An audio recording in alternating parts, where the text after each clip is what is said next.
Prime Minister-designate Mark Carney says the Liberals are united and strong after becoming the party's new leader.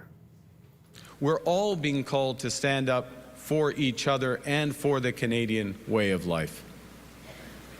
So let me ask you, who's ready? Carney won the race on the first ballot in a landslide victory with 85.9% of the vote.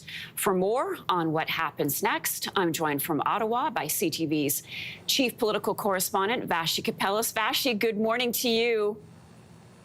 Good morning, Marcia. Good to be with you. Nice to see you. So Carney won that race in a landslide, even larger than Prime Minister Trudeau did in 2013. Your reaction to the votes that he got, how did he pull that off last night?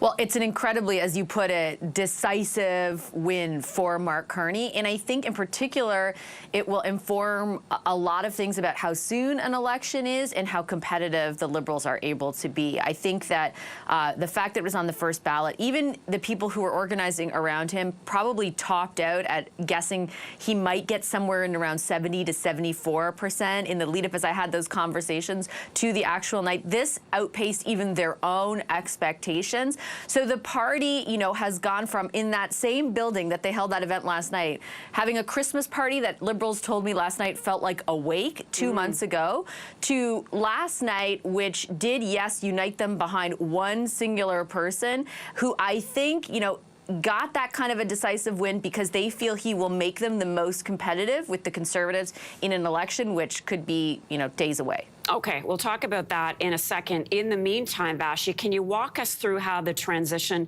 of power will work from Justin Trudeau to Carney? How will that unfold?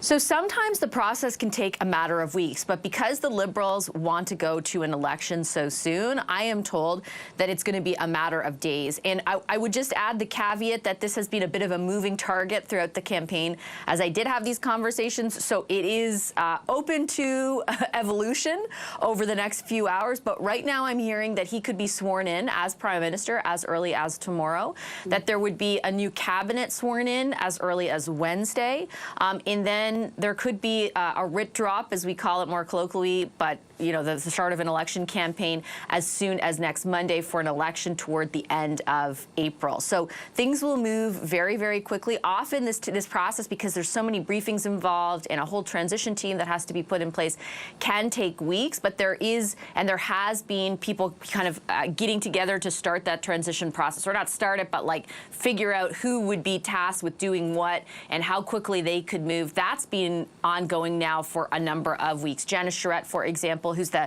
former clerk of the Privy Council, kind of the top bureaucrat, also former High Commissioner for Canada to the UK. She will lead those transition efforts for the Carney team.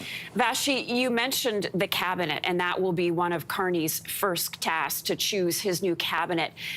Will he stick with the familiar faces, Joly, Champagne, LeBlanc, and what about Chrystia Freeland or Karina Gould, who played so prominently in Trudeau's cabinet?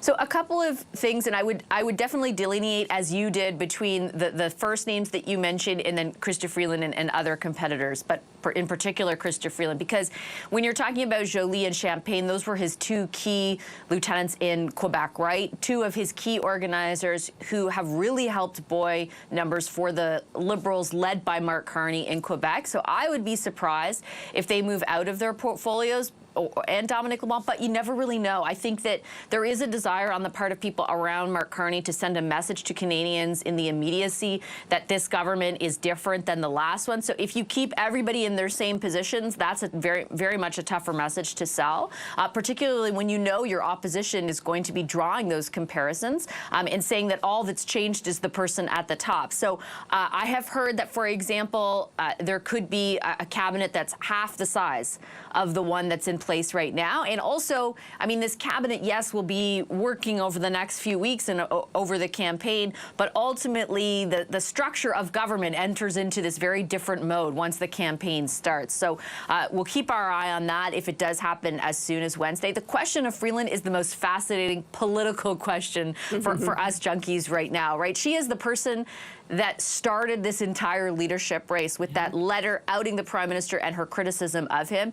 She came away with just 8%. Yes, she came in second, but just 8% of the overall vote. And she does, signify a lot of what the Trudeau government stood for. She stood side by side with Justin Trudeau for so long. So I'm very curious to see if she gets one of the big jobs in cabinet, because that is a gamble, I think, politically on the part of Carney. We have to talk, Vashi, about the prime minister. It was his farewell speech. He said that Canada is in a nation-defining moment. He said that democracy is not a given.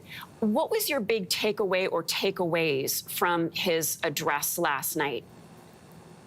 Well, a couple of things, Marcia. First, that he was there, because that was not always the plan. When Justin Trudeau quit at the beginning of January, he was the most unpopular politician across this country. In the months since, both his own numbers, but more largely the Liberals, have rebounded in a fashion we haven't seen the likes of in decades, thanks to what's going on with Donald Trump and the threat we face there. So the fact that he came to the two people who were poised to replace him, Chrystia Freeland and Mark Carney. Remember, Mark Carney was going to be his finance minister, then pulled out. Like, no love lost between the three of them. So it made for kind of like a politically dramatic moment. As far as his address went, I think you could see in the final days of his time in office, which we all sort of, I can speak for myself. Like, we've been so consumed with tariffs and Donald Trump. It's like all of a sudden it came upon us that this is his last week after nearly 10 years in office. You could certainly see a lot of melancholy. And I think,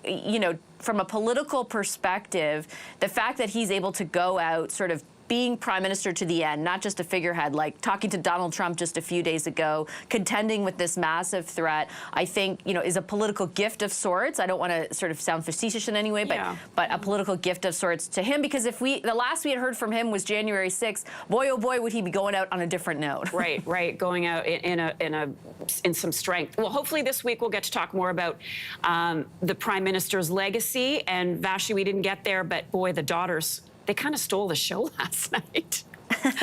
Weren't they awesome? Yeah, right after International Women's Day. Right on. Vashi, good to see you this morning. Vashi Kapelos is CTV's chief political correspondent.